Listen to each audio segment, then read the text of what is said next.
Thank you. Welcome to the Film Fan Club Show, the season finale of the Film Fan Club Show. I'm Sam Carrico. Yeah, I know what you're thinking. Wow, you're finished already? But don't worry, I'm used to hearing that. No, but we've got a lot to talk about for the season finale. Did you guys see this? John Cena, the Fast and Furious 9 actor John Cena, he was in a bit of hot water recently. In an interview, he referred to Taiwan as a country, and then he later had to apologize because, unfortunately, China saw him. Not only that, but Death on the Nile, the new Armie Hammer and Gal Gadot film, it was pushed back to 2022. Yeah, it was pushed back to 2022. This is a mystery film, in case you didn't know. It's a mystery film sequel to Murder on the Orient Express, so it kind of features a large ensemble. They got to figure out what happened after one of them puts forth a murder complaint. I always thought that was a really interesting way to put it, a murder complaint. You know, like as if it's just a complaint. It kind of undersells murder, doesn't it? Yeah, it's like you casually stroll into your HR department at work and you're like, hey, I need to file a complaint about Mike. And they're like, oh, what do you do? And you're like, he fucking murdered Cheryl in accounting. The movies keep coming though. There's a new action film on the way with Nicolas Cage and Ron Perlman attached to star. It's called The Retirement Plan. Yeah, Cage plays an estranged father who has to come out of the woodwork to save his wife and daughter from Perlman's crime boss character. Yeah. The fact that Nicolas Cage is retired but still estranged from his family got me thinking. You know, like people always say, I retired to spend more time with my family. Oh, this guy, he retired to spend more time with his family. But what if you work in a family business? You know, what do you say when you gotta retire then? You know, oh, I'm gonna retire. I gotta spend way less fucking time with my family. But Captain America 4 is moving forward. Yeah, I don't know about you guys, but I am super excited for this one. Yeah, Anthony Mackie is coming back to play Captain America. It's picking up right where Falcon the Winter Soldier left off. And apparently Anthony Mackie found out all this in one of the most relatable ways possible. Yeah, he was just scrolling his phone at the grocery store when he found the story online. Yeah, he was just at the grocery store, just like you and me, you know? Man, I hate going grocery shopping. I always find the same problem whenever I'm going through. I find all these ingredients, you know, that's a good ingredient, all these ingredients, but then nothing to eat. You know, I take it home and I'm just looking at everything, staring at it, and I'm like, I don't want a chore, I want a meal. So anyways, I always end up doing the same thing. I look at all this stuff after I go grocery shopping and I say, you know what? I think I'm gonna order a pizza. Okay, we've got a great show for you lined up. Later on, we're gonna be talking about the new Cruella movie. I am so excited for that. But first, we've got a Mads Mikkelsen double feature. John Leon is back to talk about Another Round and Riders of Justice. Let's get right to it. Joining me now, he is a recovering photojournalist and video editor. John Leon is with us. Hey, John. Hey, everybody. Sam, how you doing? I'm doing well, John, and I wanted to bring you on because we had a Mads Mikkelsen double feature recently, and you've always kind of had a more analytical eye than me when it comes to films, whenever we're just texting back and forth. And Thanks. Mads Mikkelsen has been in the news recently, of course, because of all the Oscars buzz surrounding Another Round. So I thought it'd be a perfect time to revisit that film and then also take a look at the new movie Riders of Justice, the Danish film that just had its theatrical release here in the United States. So kind of what was your thoughts going into these two movies, and then kind of how did they measure up to what you expected? You know, Riders of Justice looked like, from the trailer and everything and from the description, it sounded like it was mostly just going to be revenge porn, like a Punisher or a Kill Bill. And, you know, I used to like those a lot when I was younger, but I've gotten tired of them as I've continued to watch movies, and especially violent movies. They get a little bit repetitive.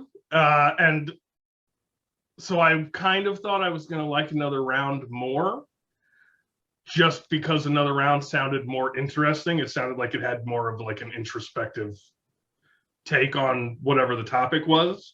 But I found myself surprisingly entertained by Riders of Justice, and I thought the like social commentary and its take on how trauma affects the individual and how violence affects that trauma and all that stuff, I thought it was pretty good.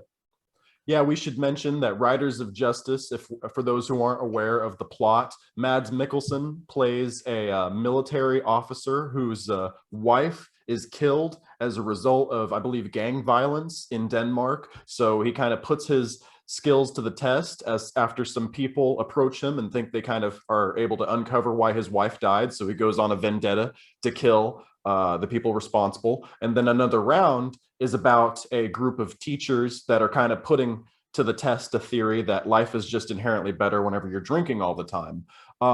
You mentioned kind of the characterization and Riders of Justice's approach to trauma. What did you make of Mads Mikkelsen's character, his soldier character in that movie? I mean, it was very. So I'm a vet, and Mads Mikkelsen seemed like a very accurate portrayal of the way that being a soldier sort of shapes the way that you approach and take in the world around you. You know, it's very expect the worst, hope for the best sort of thing. Right. And he doesn't, he's a sergeant or something. He's clearly in charge when he's in Afghanistan or Iraq or wherever it is he is, because he's leading the troops that he's on a patrol with when he comes back from patrol. And so when he gets back home and his daughter is suffering and going through grief and stuff, and he's like, no, there is no God. You can't, nothing matters, basically. He's sort of nihilistic because that's how you cope with trauma of being in the military. And then as a commander in the military, you can't take sass when somebody questions you or when somebody disagrees with you, because then it throws your whole discipline and, command chain into disarray. And so then he takes that to his daughter. So she's like, oh, we should get psychological help. And he's like, no, we're not doing that, even though we both clearly need it. I'm not even going to let you do it, daughter, because I'm not emotionally available to that, even as far as letting you get help. It was super on point as far as I'm concerned, but it was also difficult to watch because it is so painful to watch a father be that way to his daughter. Yeah. But so halfway through the movie, I was worried that I wasn't going to like it because I was worried it wasn't going to do anything about that. But then as the movie progresses and it becomes more consciously the point of the movie being how people deal with trauma and get over it and get healthier. There's a clear moment whenever I think Mads destroys that entire room where you realize it hasn't even hit him to that point that his wife has actually died, and it finally hit him in that scene because he's just kind of going through the motions of what I imagine that character with, the military natured minded character is like thinking to do. Okay, well, she's dead. What the mission is, blah, blah, blah. I got to take out these bad guys. But then he finally had a human moment where he's like, holy shit, my wife is dead. In that scene specifically, he's trashing the bathroom because he's, realized that the shit that he's been doing has been for nothing. And he's trashing the bathroom and he's, at the end, he's like laying on the floor of the bathroom and one of the other guys comes to like comfort him. And the only thing he says is, I'm scared. And I was like, okay, that's awesome, because that's like the entirety of his character is rejecting the possibility that he's scared or vulnerable or emotional at all. And so then to have him admit, I'm scared, as he's like bleeding from his hands and head, to the character who had previously been like, maybe you could get some help. And, when people are suffering, they need trauma aid and counseling and that sort of stuff. And it was a very good catharsis for that as a character point and as a message point for the movie. I like that the other characters that are helping him are all like data nerds, and so they're the opposite. None of them are physical, none of them are intimidating. They're all kind of incompetent socially, but they are also suffering from their own trauma from their life, and you get an in-depth glimpse of their traumas and how they've been trying to deal with it and how that shaped them and how it's made them more capable of dealing with the pain that he and his daughter are going through than even he is. is this a turning point as a portrayal of masculinity in cinema, or does it have to do with this being a foreign film and having that type of perspective in there? What do you make of that? I mean, I think that foreign films have a lot more room to examine those sort of points. I mean, American cinema has an audience that they're trying to get, right? And they know what makes money and they know what's popular. So American cinema will make 100 million different superhero movies that are all vaguely the same, regardless of whether or not you think that they're entertaining or not.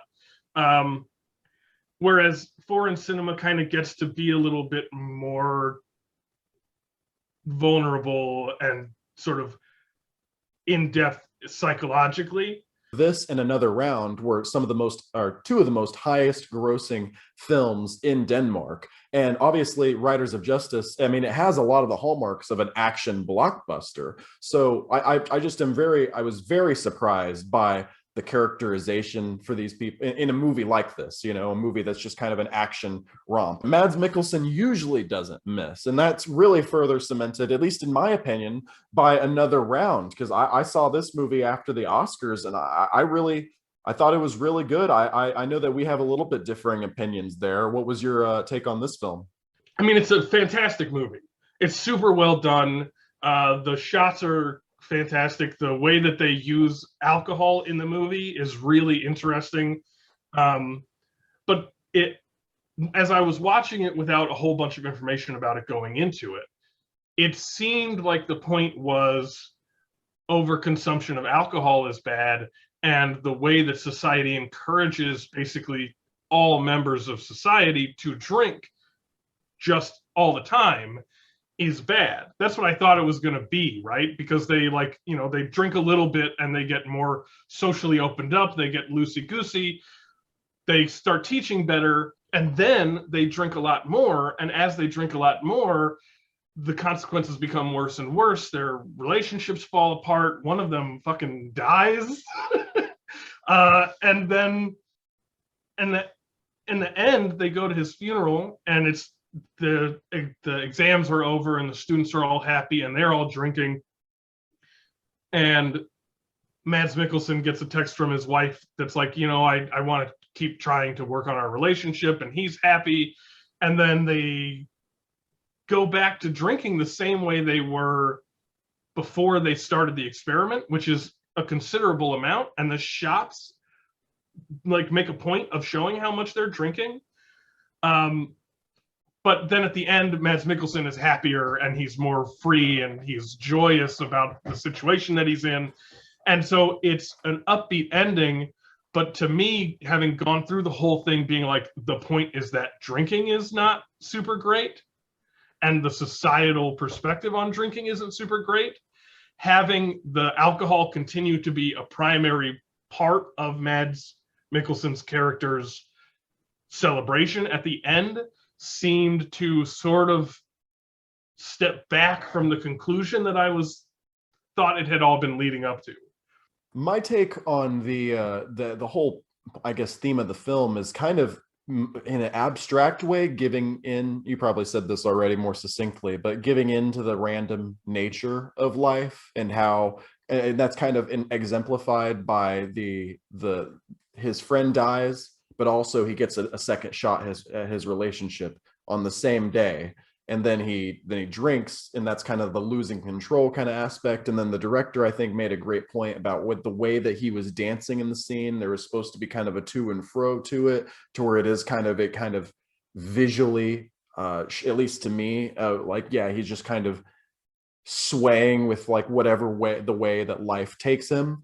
But I totally, but also I have to add the context that my introduction to the film, even before I saw all the awards recognition at the Oscars this year, was I saw this scene out of context. I was like, look how cool Mads Mikkelsen is dancing. I just want to see this for 10 hours. I was like, oh, let me see this scene. It looks like a lot of fun. He's drinking. And I'm like, oh, that's cool. Let me see the whole movie. So I knew that this was going to lead to that. So I was like, okay, here's this. So I was expecting it. Whereas you're just following the whole film and you're like, okay, the message here is clearly don't drink. Okay, don't drink. Oh, he's really drunk and he's happy. Well, Maybe that's not the message. So I mean, I expected the movie to end on him dancing, because they do a bunch of parts as the movie goes on where they say, oh, he used to be a great dancer, and they're like, come on, show us your dance moves, and he's like, no, I don't want to. Like, even when he's drinking over the course of the rest of the movie, he doesn't dance. He like maybe does something. I can't remember if he dances. No, he doesn't dance at all, even when they're drinking a shitload in their apartment and everybody else is dancing. So I figured it was going to end on him dancing.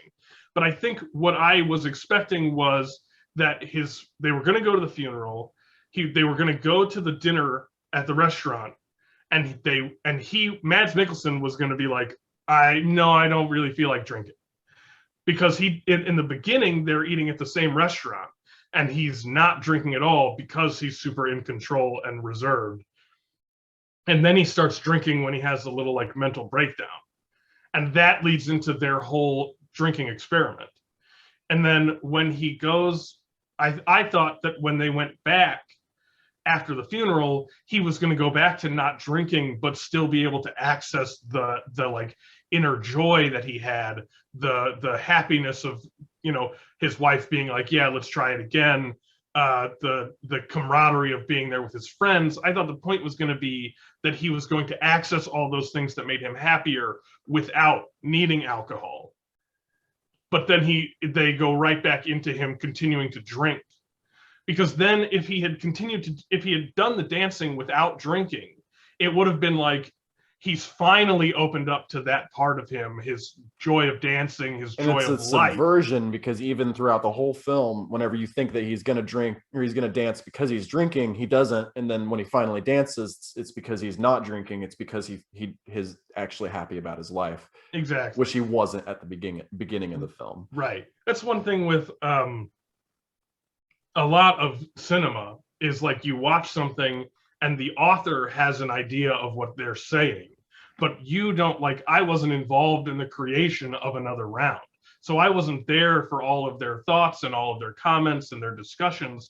All I can do is interpret what I'm seeing, and especially not having watched any context about it beforehand, all I get is what I'm seeing and my own interpretation of it.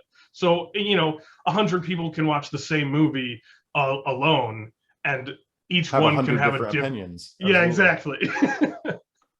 So I think you going into this, we were texting, and I distinctly remember you saying, okay, we'll watch both of these movies. Sounds fun. I imagine Another Round will be the better one, so I'll save that for last. But first, we'll watch Riders of Justice. So what is your final verdict on these two movies? And of course, if one person can only watch one of these movies, what would you recommend? Just from the one time that I watched each movie, I think I liked Riders of Justice more, because I liked how intentional it was examining pain and trauma and how people cope with that. I also liked that the plot of it has a twist that most revenge porn movies would not have. Like, you compare it to Punisher. Thomas Jane's Punisher is, you killed my wife and my entire family, and I'm just going to slowly eradicate all of you. Riders of Justice is not that. And it actually throws in an interesting curveball that, like, halfway through the movie, I was like, did they just do that?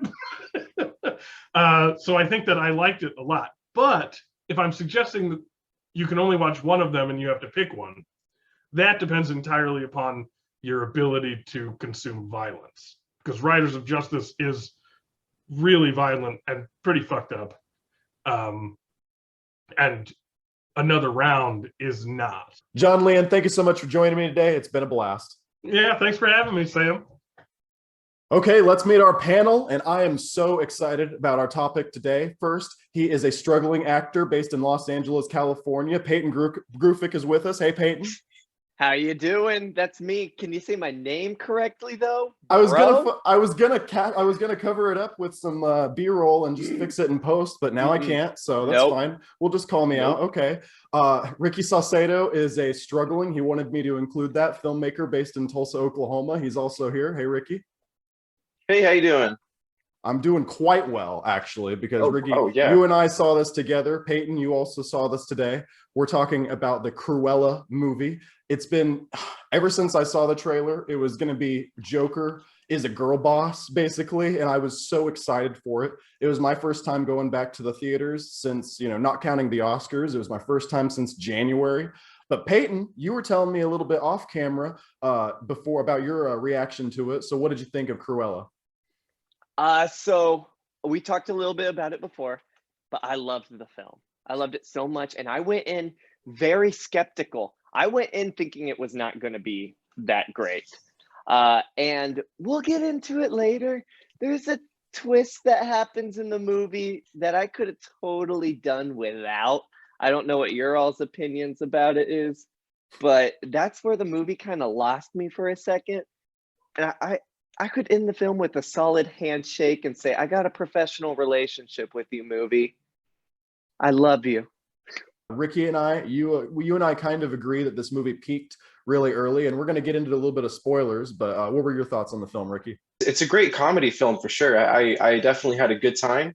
I went in with no expectations. I was a little disappointed, I guess. Yeah, it peaked very early on with the, I guess we'll talk about it when we get into spoilers, but the funniest thing I've seen all year. And then after that, it felt like a very bland movie. And I kept getting distracted by the music, which we talked about during the movie. It was just nonstop soundtrack picks that felt so obvious, like Disney was trying to tell you how to feel because it felt like they weren't confident, at least to me, they weren't confident in the material. I don't know, it just felt pretty generic to myself, but I still had a fun time. I told you, Ricky, this seems almost like a Saturday Night Live sketch, like about how crazy the Disney live action adaptations are going. Like, oh, what if Cruella de Vil was a drama, cut to Emma Stone in that ridiculous wig, with her makeup smeared, she's crying. And and we also mentioned the music. And something that's always said about movies is show, don't tell. And throughout this film, you kind of hinted at it, it seems like the soundtrack is constantly just telling you how you're supposed to feel because the script isn't good enough to do that. And it has a little bit of the Suicide Squad effect where literally every 5 seconds, a new song is starting. And it's like, oh my gosh, it just can't, at least it's not boring, but it's almost like it's afraid that you're not going to be engaged enough in the story, so it just keeps throwing a new song at you. And something I noticed as well was the camera work in this film. It almost made me dizzy at times. It seems like there's not a single scene that doesn't have the camera spinning around the characters, and it can be impressive at times. I thought it was really cool, but other times it just seems like it's being overly indulgent. I don't know. Did any of this stuff stand out to you, Peyton?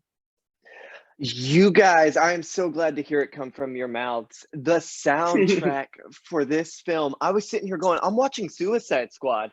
I'm like, they are playing a top 100 Billboard song every 3 minutes in this film. And that is in bold in my notes here.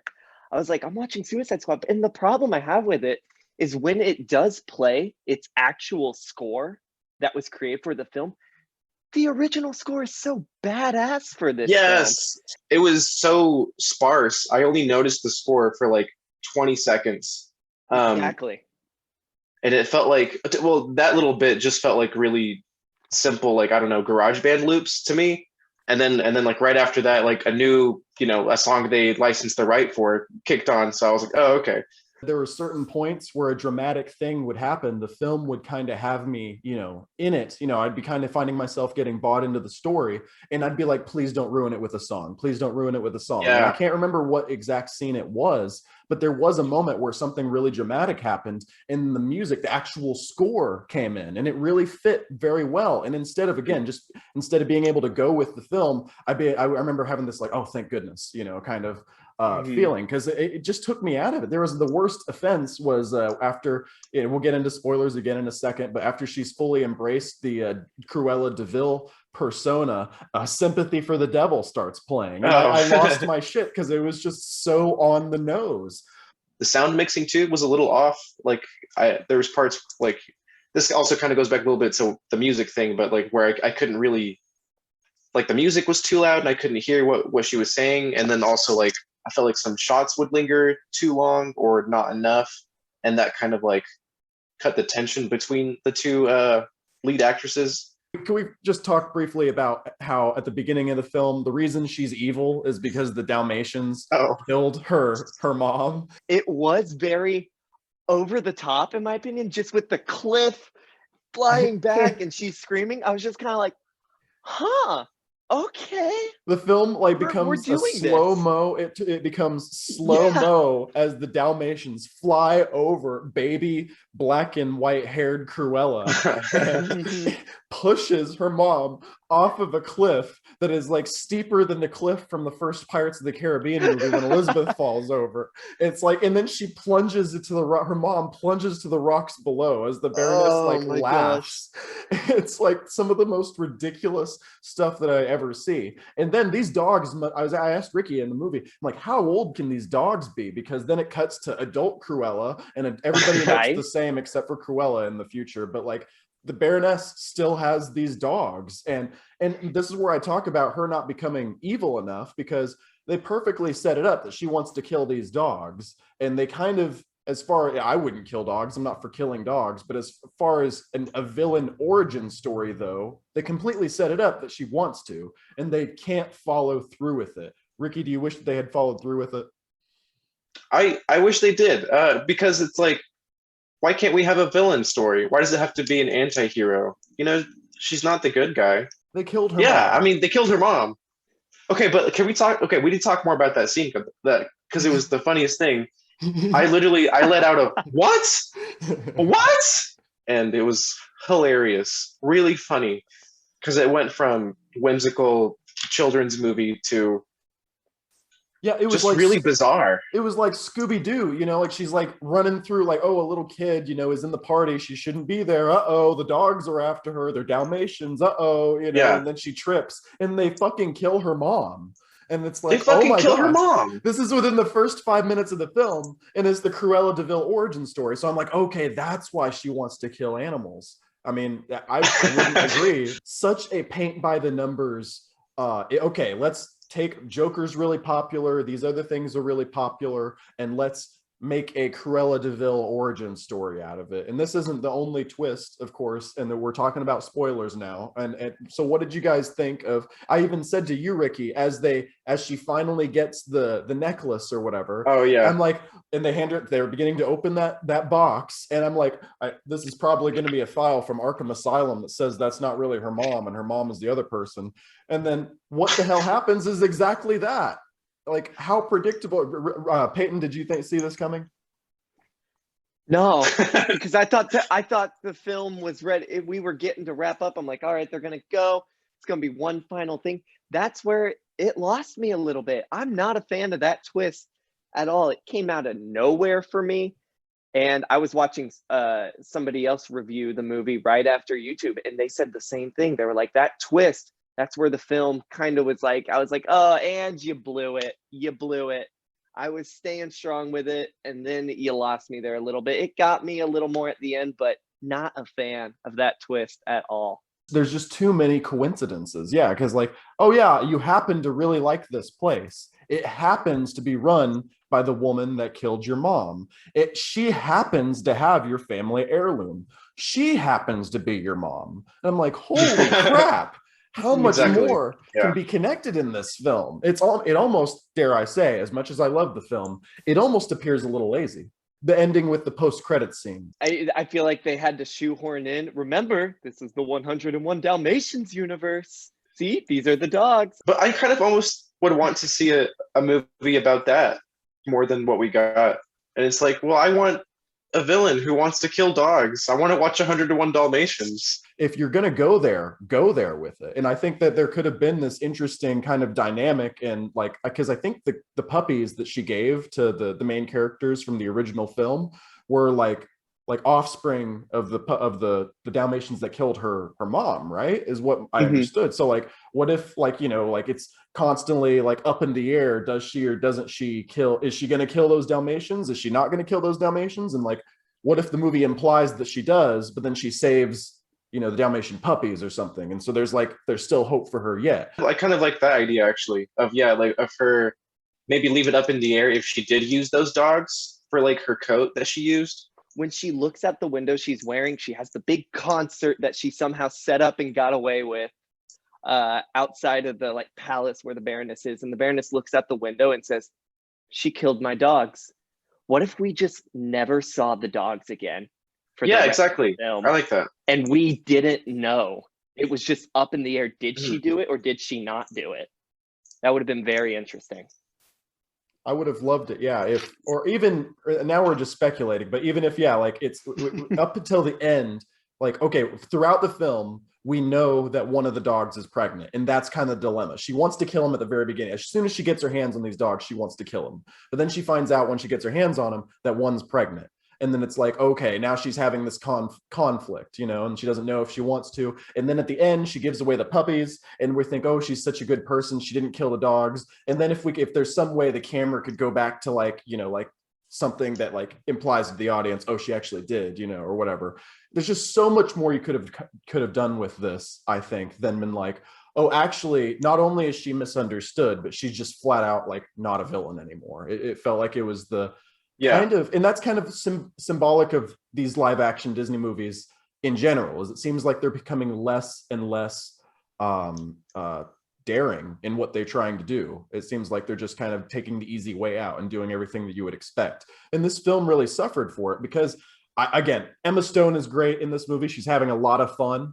There is, even though it can be overindulgent at times, I think the camera work in this film is, you know, above par for a Disney live action film. I feel like the director of this film really, in the cinematography, they actually really put in some effort here. The editing and sound mixing definitely leaves a lot to be desired. But I mean, this film, I do think it's probably worthy of a better script. I don't know. Do you guys have any final thoughts? I know I like trash talk the film. It sounds like I just despise the film, but in the end, I just thought it was a lot of fun. I went in with the expectation, like I didn't watch any of the trailers, nothing. I just went, okay, they're making a live action Cruella and they are promoting the hell out of it in LA. I got to say, it's on every bus stop, every billboard. So I just could not get away from the film. So I was like, okay, I got to watch it. And I would watch it again. I thought it was a lot of fun. I was telling Sam, I think it was The Devil Wears Prada and Ocean's 8 had a baby. And I like both those films. So, hey, I recommend it. I would love to watch the version of this movie without the soundtrack. More ambience, more natural sounds. I don't know. Give the actors, like, be confident in the material, you know? Let them do the scene without the goddamn music. Like, I don't mind it, you know, every now and then, but it's every scene. I couldn't help but be taken out of it. Me personally, no, I would not recommend it. And I would not watch it again just because it like, I was like intrigued by it at first. I was like, I saw a trailer just like one time and I was like, yeah, like, okay, maybe. And then I saw it and I was like, you know, this could be good, you know? It's Sam saying it could be like the female Joker. And then I saw it and I was like, no, I don't know. It just fell flat for me. And yeah, there should have been a scene of like one of her cronies, like maybe during that like mid-credits sequence, like they're like throwing out like two of the dog's collars or something, you know, just to show that she could have killed them. She probably did. She should have been a cruel devil, and instead she was just a confused kid. And finally, when I heard that a new company was taking on the studio behind the James Bond franchise, I at least hoped that it wasn't a company that was run by a literal Bond villain. Yes, it was announced last week that Amazon will be buying MGM Studios for $8.5 billion, its second largest acquisition behind Whole Foods. Metro-Goldwyn-Mayer has had a complicated financial history as of late. They filed for bankruptcy in 2010 and were hit particularly hard by the pandemic last year. So when it was announced last week that the big tech giant was looking to buy the studio, many film fans were thrilled. I mean, like I said, MGM makes the James Bond franchise, and we all want to see that continue, right? But at what cost? Last March, it was discovered that Amazon workers were being forced to work mandatory overtime. Just last week, Amazon was getting dragged on social media for new mental health kiosks. I guess instead of giving the workers better hours or pay, they found it was easier to give them a little box to sit in for a couple minutes as they fight the urge to quit on the spot. Hey, I hear after the MGM merger they're gonna start advertising the next James Bond movie on these boxes. It'll be really easy too, since they already say "No Time to Die" written on them. Okay, but Sam, you say, this has nothing to do with movies. Let's get back to the movies, right? Well, most Hollywood productions are run by unions. Directors Guild, Writers Guild, Teamsters. What is Amazon's history with unions? Last month, after a key vote to unionize Amazon warehouse workers was defeated, the company was accused of illegal interference, intimidating employees to vote against the effort. Amazon Studios have already been accused of poor treatment of a California musicians union while making the show transparent. How will MGM's existing relationship with Hollywood unions change under this new leadership? What will it mean for the unions that now, instead of working with studios, they're just working with divisions of a conglomerate under a different name? Heck, I was gonna do a joke about how in a couple years, just 3 companies are gonna be making all the movies that we watch, but then I looked up online how many actually are currently, and you know how many? 5! I've mentioned the book Manufacturing Consent on the show before. In it, Noam Chomsky writes, quote, "Large corporate advertisers on television will rarely sponsor programs that engage in serious criticisms of corporate activities, such as the problem of the environmental degradation, the workings of the military-industrial complex, or corporate support of and benefits from third world tyrannies," end quote. Except now, the large corporate advertisers are directly producing the movies we consume. Why is it that the Jack Ryan show on Prime is allowed to normalize an all-out war with Venezuela? I'm sure it's just a coincidence that it was made after Amazon signed a $600 million contract with the CIA in 2014. All I'm saying is, I can't wait for the first James Bond movie to be made by MGM under Amazon. It'll be made entirely out of an Amazon warehouse. The director will just be an autonomous camera robot. I'm sure the plot will involve Bond taking down an anarchist communist militia group in Bolivia or something, and of course with some help from his friends at the CIA. Okay, that's our show. I'd like to thank John Leon, Ricky Saucedo, Peyton Grufick, everybody who's helped me out on the show this season. It's been a great season, guys. I'm Sam Carrico. Thank you so much, and I'll see you in the next video.